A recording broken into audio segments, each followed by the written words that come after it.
राष्ट्रीय अध्यक्ष भाई चंद्रशेखर आजाद जी, बहुत ही आदरणीय मेरी माता जी श्रीमती नैना चौटाला जी, मंच में आपका संबोधन अभी कर रहे डॉक्टर केसी बागड़ जी, मंच पर विराजमान पार्टी के जिला के प्रभारी अध्यक्ष कृष्ण राठी जी, जोरा सिंह जी, हमारे हल्का के अध्यक्ष शमशेर जी, मंच पर बैठे बहुत ही मेहनती मेरे साथ विधानसभा में हर पल खड़े रहे भाई अमरजीत ढांडा जी, सभी सम्मानित पार्टी के पदाधिकारीगण और उचाना के 65 गांव और मंडी से आए मेरे बुजुर्गों, मेरी माताएं, बहनें, युवा साथियों, मैं पहले तो आप सबका आभार प्रकट करता हूं कि पिछले 30 दिन के इस सफर में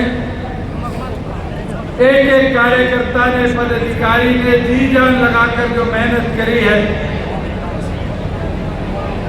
आज उसका असर है कि प्रदेश में आपके संगठन की, गठबंधन की ताकत को प्रत्येक व्यक्ति आंक रहा है। साथियों, आज से 15 साल पहले 21 साल की आयु में मेरे को पहली बार उतराना आपके बीच में चुनाव में आने का अवसर मिला और 21 साल का था जब एक एक गांव में आकर गया। वो दिन आज का दिन है, आपके बीच में 5वां चुनाव लड़ रहा हूं।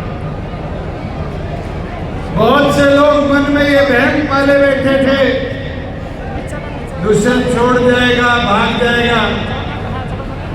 ये आज इस पंडाल में बैठे मेरे बुजुर्गों का प्यार, मेरी माताओं का प्यार, युवाओं का एहसास है कि मैं पहले से ज्यादा मजबूती के साथ लड़ाई लड़ रहा हूं। साथियों, मैं एक चीज बोल सकता हूं कि जो प्यार, आशीर्वाद और जोश आप लोगों ने हमेशा ऊर्जा के तौर पर मुझको दिया, दिन रात एक कर मेरा संकल्प ये रहा कि उचाना प्रगति पर चले। उसी प्रकार हरियाणा के साथ उचाना की प्रगति को साथ के साथ ले जाने का हम काम करें।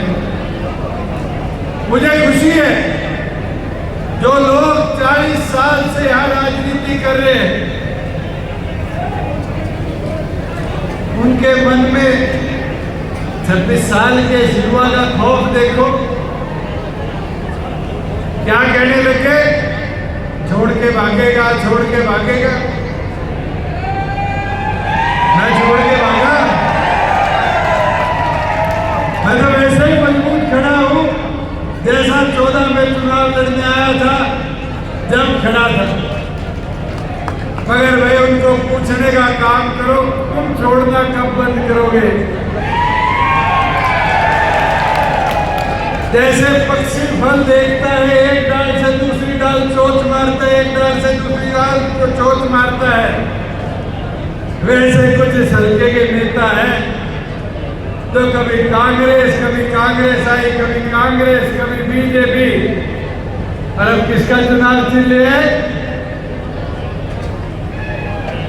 जिन लोगों ने 10 साल कांग्रेस को गाली दी, आज उसका चुनाव चिन्ह लेके आपके बीच में लड़ रहे हैं। बुजुर्गों, युवा साथियों, मैं तो आज भी वैसे ही मजबूत इस प्रदेश की, इस हल्के की सेवा में समर्पित हूं और आगे भी इसी प्रकार से समर्पित रहूंगा। दिन रात एक कर चाहे मुझे यहाँ विकास उद्धार के लिए भी मैं मंडी आया, कहते हैं 27 से जीरी की खरीद शुरू होगी। नई अनाज मंडी में एक दाना जीरी का नहीं था। ये हालत हो गई किसान की। टीका जाके आया, मंडियां खाली पड़ी थी। मैंने पूछा जीरी क्यों नहीं आई? कहते सेलर वालों ने मना कर दी। तुम्हारे 4 साल के राज में किसी सेलर वाले की हिम्मत ही जीरी लेने से मना करते। साथियों, पेमेंट 2 दिन में खाते में पहुंचाई, ये व्यवस्था बनाने का काम किया। और मैं आपको एक 3 उदाहरण के तौर पे बोलूंगा। चाहे वो कांग्रेस हो, चाहे वो बीजेपी हो, उन सब का उद्देश्य एक ही है, क्षेत्रीय दल को खत्म कर दो। इतिहास उठा लो। सर छोटूराम जी के समय में उन्होंने अंग्रेजी हुकूमत के साथ अपना साथ दिया। नतीजा क्या आया? भाखड़ा नंगल डैम बना और उस भाखड़ा नंगल डैम का पानी आज अपने कितने एरिया को विकसित कर रहा है। साथियों, चौधरी देवीलाल जी ने 1972 के बाद कभी कांग्रेस की ओर देखने का काम नहीं किया, हमेशा लड़ाई लड़ी। और जब वो सरकार में आए, उनकी सोच थी मेरे बुजुर्गों का सम्मान हो, माताओं का सम्मान हो, वृद्धावस्था पेंशन, विधवा पेंशन लागू, गरीब आदमी को काम के बदले राज मिले, जच्चा बच्चा योजना बने, हरियाणा प्रदेश विकसित। साथियों, मेरे को एक चीज तो बताओ। मैं गांव में गया हूं, बहुत से लोगों से मिला हूं। एक दुष्प्रचार है, मेरा नहीं दुष्यंत कितना बड़ा गुनहगार है। मेरा गुनाह तो बता दो। अगर मैं 4.5 साल सरकार में रहा तो किसान फसल बेच के आता था, 2 दिन में खाते में पैसे आते थे नहीं आते थे? मैं सरकार में रहा, चाहे हमारी अजमरी सी थी, मैं और अमरजीत और मम्मी बच्चे 7 भाग के, उसके बावजूद भी 1000 रुपया बुढ़ापा पेंशन में वृद्धि कराई नहीं कराई। महिलाओं को 50% पंचायतों में जो वादा था, वो वादा पूरा कराया नहीं कराया। महिलाओं को 33% डिपो में हिस्सेदारी दिलाई नहीं दिलाई। ये ऊपर बीसी समाज के नीचे कई साथी मैं जानता हूं, नाई हो, तेली हो, कुम्हार हो, सुनार हो, पंचायतों में हिस्सेदारी नहीं थी। क्या इनकी 8% हिस्सेदारी सुनिश्चित करी नहीं करी? बुजुर्गों, युवा साथियों, 75% कानून लाया, 29,000 किलोमीटर सड़कें बनवाई, हिसार में अंतरराष्ट्रीय लेवल का एयरपोर्ट बनाया, अपने खरगोदा में मारुति की फैक्ट्री आई, दुनिया की सबसे बड़ी। अगर राज्य में हिस्सेदारी नहीं होती तो क्या उजाड़ा हल्के में 1200 करोड़ रुपए के विकास कार्य होते? क्या 32 गांव को बागड़ा का पानी मिलने के लिए 150 करोड़ रुपए की परियोजना लागू होती? क्या हमारे रजवाए हैं, माइनर है, डिस्ट्रीब्यूटरी है, इनके लिए 200 करोड़ रुपए रिमॉडलिंग का कभी आता? क्या उजाड़ा के अंदर सप्पा खेड़ी में 25 एकड़ जमीन में फायर ट्रेनिंग इंस्टीट्यूट का, कॉलेज का सपना कभी सजोया जाता? साथियों, मेरी गलती एक थी कि जो वादे आपको करे थे उसको पूरा करने के लक्ष्य के साथ हम सरकार में, वो तो मुझे एहसास पहले दिन था कि अगर सरकार में आएंगे तो काम होंगे, मगर एक दुष्प्रचार ऐसा भारी हो गया, और दुष्प्रचार भी ऐसा कि पता नहीं किसान आंदोलन में दुष्यंत इस्तीफा दे देता तो मुख्यमंत्री बन जाता। है प्रचार नहीं है। मेरे को एक चीज बताओ, मुख्यमंत्री को एक विधानसभा बनाया जाता है, एक विधानसभा जितने मुख्यमंत्री बन सकते तो सारा देश ही नहीं बन जाता। आज ताकत विधायकों की चाहिए।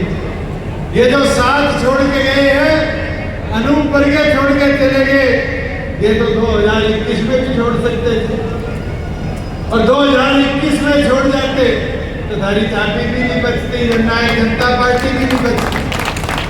साथियों समझो, ये प्रोपेगेंडा है, ये वो लोग प्रचार कर रहे हैं जो आपकी ताकत को आंकते हैं, ये उन लोगों का प्रचार है। मैं तो एक चीज बता सकता हूं, जिसने वोट दिया किसान आंदोलन के तीनों कृषि कानूनों पर, जिसने ट्रैक्टर यात्रा निकाली, जिसने प्रेस वार्ता कर कहा कानून सही है, आज वो कांग्रेस की टिकट लिए बैठे नहीं लिए बैठे। आप मुझे बताओ, जो लोग आज कांग्रेस की टिकट लेकर आए, उन्हीं के मंच में कांग्रेस के नेता आकर कहते हैं, उनके मुंह पर आकर कहते हैं 700 लोगों को मारने वाले। वो किस मुंह के साथ आप लोगों के बीच में जा रहे हैं? साथियों, मैं तो एक चीज विश्वास के साथ आपको बोल सकता हूं, मेरी निष्ठा, मेरी मेहनत एक कि उत्तराखंड आगे बढ़े, हरियाणा आगे बढ़े, और मुझे आपका साथ चाहिए। जो 30 दिन मेहनत करी है, वो 3 दिन मेहनत कर दिखा दो, और अगर अगले 3 दिन वही मेहनत कर दिखाओगे तो आप देख लेना 5 तारीख को पिछली बार कितने जोश के साथ विधानसभा में अभी काम करेंगे। साथियों, मैं तो एक चीज जो आज हर जगह दिखने को आ रही, कुछ लोग कहते हैं कि राज बढ़ गया, नौकरी कोटों में बटेगी। कोई लोग कहते हैं कि सरकार रोहतक की और जर्जर की आ जाएगी। इस जीत ने तो सहा है, और सहा भी 10 साल है, और 5 साल बीजेपी के भी सहा है। कितना विकास जींद जिले में हो। पहली बार तुम्हें चौधर मिली, आज उसका नतीजा है दिल्ली कटरा हाईवे भी जींद के अंदर से जाता है, 152 भी जींद के अंदर से जाता है। मेडिकल कॉलेज बन रहा है तो जींद में बन रहा है। आज जमीनें खटकड़ में हो, सभी तो हल्के में हो। आज इंडस्ट्रियल हब बनाने के लिए एक्वायर होनी शुरू होगी। ये क्यों हो पाया?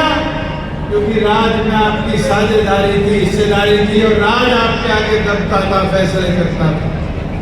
मगर रोहतक भेज दोगे तो फिर क्या होगा? जींद ने तो बहुत भुगता है 10 सालों में। जैसे शरीर होता है कपड़ा, ऐसी चौड़ी सड़कें रोहतक में होती थी, और जैसे लाखन माजरा पार करते थे, लातों जैसी पतली पतली सड़कें बढ़ जाती था। भेदभाव में नहीं था, मगर आप लोग उसको समझ नहीं पाए। मेरी विनती प्रार्थना आपसे इतनी है कि अब समझने का मौका है, अवसर मत खो। आज और पार्टियों के लोग आपके बीच में आएंगे। साथियों, उनकी चाल समझो। वो हमें तोड़ना चाहती है, हमें बांटना चाहती है, पर हमें बंटना नहीं है।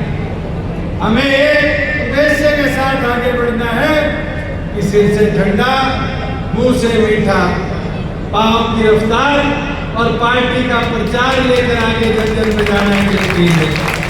और अगले 3 दिन अगर मजबूती के साथ आप पार्टी के प्रचार को आगे ले जाने में कामयाब रह गए तो फिर आपकी जीत सुनिश्चित है। मैं देख रहा था कई दिनों से, मैं और चंद्रशेखर जी घूम रहे, 2 36 साल के युवा की जोड़ी है, मगर कई प्रेस के साथी बारी ये कह देते हैं जाट दलित एक होकर बढ़े। मैं तो उन साथियों से पूछना चाहता हूं, कांग्रेस का प्रदेश अध्यक्ष है, पिछले 20-25 साल से दलित। आप मुझे बताइए कितनी बार कांग्रेस ने उनका मान सम्मान बढ़ाने का काम किया? फूलचंद बुलाना जी थे, आज कहाँ है? अशोक तंवर थे, कैसे उनकी पिटाई करवाई? तुम्हारी शैलजा के साथ क्या किया और उन पे कैसी टिप्पणियां कराई जा रही है? और भाई उदय भान की तो मैं चर्चा भी नहीं करूं। साथियों, इनका तो एक टारगेट है कि हमें बांट दो और हमारे को बांट कर उसका लाभ लेने का कार्य करो। मेरी विनती है, मेरी प्रार्थना है कि बीजेपी और कांग्रेस के षड्यंत्र में फंसने का काम ना करो। ये आपको फंसाकर बांटना चाहते हैं। ये निर्दलीय जो आज उचाना में घूम रहे, बहुत लोग दुष्प्रचार कर रहे हैं। मैं आपको एक चीज बोल सकता हूँ, ये निर्दलीय भी सारे स्पॉन्सर्ड, कोई बीजेपी का है, कोई कांग्रेस का है, और एक टारगेट है कि आपको बांटा जाए, आपको रोका जाए, आपको तोड़ा जाए। मुझे एक चीज बता दो, क्या इन लोगों ने कांग्रेस का आवेदन भरा था? नहीं भरा था। 20-20 हजार रुपए जमा कराए थे। आज ये कांग्रेसी है नहीं, बीजेपी का आवेदन भरा था? नहीं भरा था। बीजेपी के आवेदकों में से, और इनको इसलिए खड़ा किया गया है कि एक टारगेट है कि जननायक जनता पार्टी और आजाद समाज पार्टी के इस गठबंधन को उचाना में कैसे रोका जाए, कैसे रोका जाए। पर साथियों, अब रुकने टुकने का समय नहीं है। अब एक होकर इस लड़ाई को लड़ने का समय है। और ये मुझे पूरा विश्वास है मेरी माताओं पर, बहनों पर, यह विश्वास मुझे मेरे बुजुर्गों पर है कि इस लड़ाई के अंदर सारथी बनकर मेरा और भाई चंद्रशेखर जी का, डॉक्टर जय सिंह चौटाला जी का साथ देकर इस रण को जीतने का काम करो। साथियों, मैं एक चीज उचाना के लिए बोलना चाहूंगा। उचाना की आपकी ये सीट बड़ी महत्वपूर्ण है। अगर कोई बीजेपी या निर्दलीय का जीतेगा, ज्यादा से ज्यादा विधायक बनेगा। कांग्रेस वाला जीत गया, उसकी सूट तो आती नहीं, ज्यादा से ज्यादा अड़कर मंत्री बना दो। मगर प्रदेश की ताकत अगर उचाना में लानी है तो किसको जिताना है? अपनी ताकत समझो। ये रोहतक वाले बारी कह देते, रोहतक की चौधर, उनको पता है मुख्यमंत्री का पद अगर जिले में आता है तो काम कैसे होते हैं। अरे मेरे पास तो आधा पद था, पूरा भी नहीं था, तो भी बराबर करनाल की कराई, बराबरी करनाल की, कोई कसर तो नहीं छोड़ी। अगर उस ताकत को बढ़ाना चाहते हो साथियों, तो फिर मजबूती से अगले 3 दिन रण में लग जाओ। और मैं एक चीज मुख्यमंत्री के लिए भी कहना चाहूँ कि पत्रकार साथी हरोड़ कि सैनी साहब के लिए क्या करो भाई।